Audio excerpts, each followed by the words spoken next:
இந்த voice note அவன் இப்போ டெய்லி கேட்கிறான். சத்யா, நான் நல்லா இருக்கேன்டா. கார்த்திக்கோட பிஸி லைஃப்ல கால்ஸ் அட்டென்ட் பண்ண டைம் இல்ல, அப்புறம் கால் பண்ணிக்கலாம். சத்யா, நான் நல்லா இருக்கேன்டா. பிஸியா இருந்தாலும் டைம் கிடைச்ச கால் பண்ணும். ஃபியூ டேஸ் அப்புறம் இன்னும் ஒரு வாய்ஸ் நோட் வரல.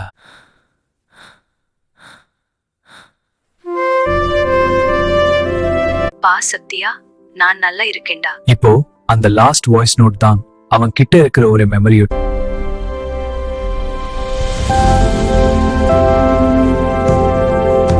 நீங்க இப்போ இக்னோர் பண்ற ஒரு கால் நாளைக்கு உங்களோட பிகெஸ்ட் ரிக்ரெட் ஆகலாம். கால் பண்ணுங்க இப்போவே. இந்த மாதிரி உங்களுக்கு நடந்திருக்கா? நீங்க இக்னோர் பண்ண ஒரு கால் உங்களோட நினைப்புல இருக்கா?